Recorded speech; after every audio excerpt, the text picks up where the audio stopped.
Marcelo Gomes, pesquisador em saúde pública da Fiocruz e coordenador do sistema Infogripe. Hoje eu vou falar um pouquinho sobre a retomada do crescimento da síndrome respiratória aguda grave em algumas capitais aqui do Brasil e qual é a relação disso com uma possível segunda onda da Covid no país. Bom, vamos lá então. Primeiramente, para a gente contextualizar um pouco essa questão de segunda onda, acho que vale a pena a gente dar uma olhada um pouco para o hemisfério norte e ver o que está acontecendo neste momento. Estamos aí já entrando no inverno do hemisfério norte, e o que isso pode nos trazer de informação sobre o que a gente pode esperar aqui no nosso país também. Bom, como todo mundo já sabe, essa altura do campeonato, a Europa enfrentou uma primeira onda muito forte do novo coronavírus, ao final do seu inverno. Isso é importante a gente lembrar, já estava ao final do inverno no hemisfério norte, quando diversos países europeus, Estados Unidos também, tiveram um volume muito grande de casos. Vários deles conseguiram tomar medidas que fizeram com que o número de novos casos semanais reduzisse significativamente, muitos deles, infelizmente, após passarem, inclusive, por períodos de colapso do seu sistema de atendimento hospitalar, passaram por um longo tempo com um volume muito baixo, o que é bastante positivo, mas já estão observando uma retomada muito forte, inclusive, no número de novos casos semanais. Houve uma certa discussão, num primeiro momento, se isso não poderia estar associado a uma maior capacidade de testagem, ou seja, as autoridades locais testando mais a sua população, expandindo a sua estratégia de cobertura de testes, e se isso, então, não poderia justamente estar mascarando, ou seja, estar encontrando um número maior de casos porque estão testando os mais. Isso a gente já sabe que não é verdade. Obviamente, tem um componente, isso obviamente ajuda a aumentar o número de casos observados, mas a gente já sabe que não é só isso. De fato, está ocorrendo um aumento, e isso, inclusive, estão saindo dados justamente de casos graves, que é justamente o que no Brasil a gente tem utilizado mais para acompanhar, e nessas hospitalizações também se observa esse aumento significativo, e alguns países, inclusive, já estão com registros maiores, ou seja, um volume de novos casos hospitalizados maior do que observado na primeira onda. Então, o que isso nos diz? Isso deixa muito claro que, sim, isso é uma possibilidade, está dentro dos cenários possíveis, tá? Não só na Europa, como também aqui no Brasil. Tá? E aí agora, entrando então na nossa seara, o que nós temos no Brasil? Nós também passamos aí diversos locais, principalmente as nossas regiões norte e nordeste, por uma primeira onda muito forte, ali ainda por volta de maio, abril, onde a maioria desses locais observou o primeiro pico, principalmente nas suas capitais, um crescimento muito forte, muito acelerado, alguns locais enfrentando também colapso do seu sistema de saúde, e depois, assim como esses locais da Europa que nós mencionamos, teve uma queda significativa e manteve uma estabilização.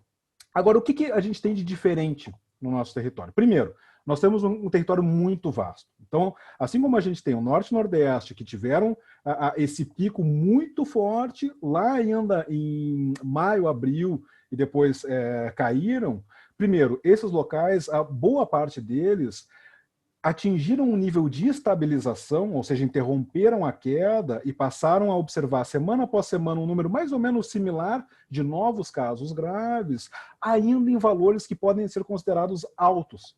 E isso é diferente do que se observa na Europa. A maioria dos países europeus, quando teve essa queda e interrompeu a queda, interrompeu em números realmente baixos, o que facilita o controle, o monitoramento e até a própria flexibilização. No Brasil, em geral, isso não aconteceu.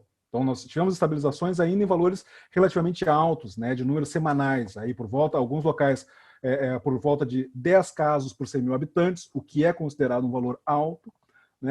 E o que hoje a gente tem? Bom, então, temos aí essa diferença, Norte e Nordeste, região Sul, Centro-Oeste e Minas Gerais e São Paulo no Sudeste também demoraram mais a observar esse primeiro pico, tiveram uma queda lenta que ainda está se mantendo, e a gente já começa a observar o quê? Primeiro, Norte e Nordeste, retomada do crescimento, tá? Então nós temos já 9 capitais nesse momento com retomada do crescimento, tá? Registrando aí aumento no número de novos casos semanais de síndrome respiratória aguda grave, que são justamente aqueles que necessitam hospitalização ou evoluem a óbito.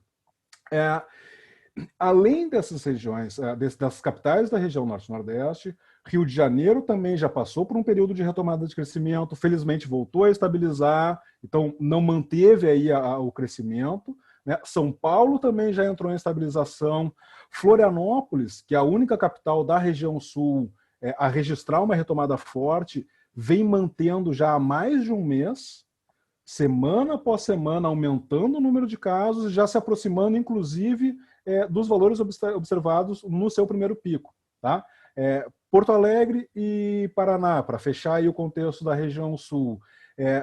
Paraná mantém a queda, mas uma queda cada vez mais lenta, e Porto Alegre já deu sinais de estabilização, ainda também em patamares altos.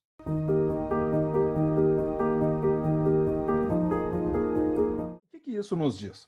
Isso nos deixa muito claro que, olha, à medida que a gente começa a desmobilizar, né, tanto por parte das lideranças governamentais, autoridades de saúde, quanto por parte da população, em particular, né, em relação a flexibilizações, desmobilização em relação aos cuidados fundamentais para tentar diminuir a transmissão, a gente pode justamente perder essa queda e ter uma retomada do crescimento. Por que isso? Porque nós ainda temos muita gente suscetível.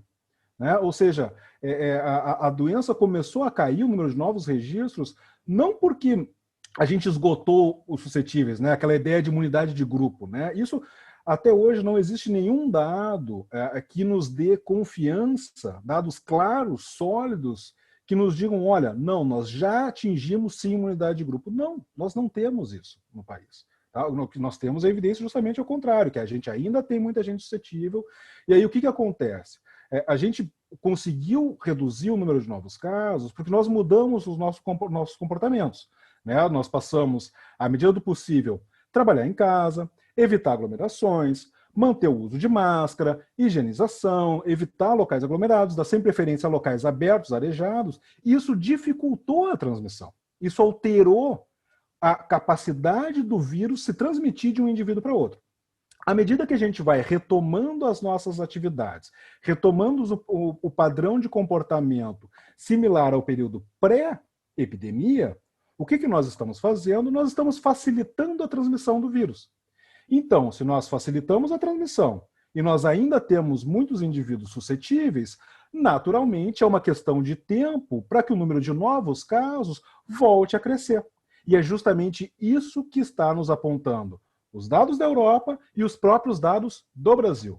Tá? Nós temos aí uma relação já se mostrando bastante sugestiva, que foi justamente a partir aí da desmobilização, né, tanto por parte das autoridades quanto por parte da população, que levou a esse quadro de interrupção da queda e, eventualmente, retomada no número de novos casos semanais. E aí é importante a gente lembrar, né, se a gente está vendo a retomada do crescimento em casos graves, que são casos hospitalizados, isso significa que os casos em geral, tá, na população como um todo, já devem estar aumentando há mais tempo.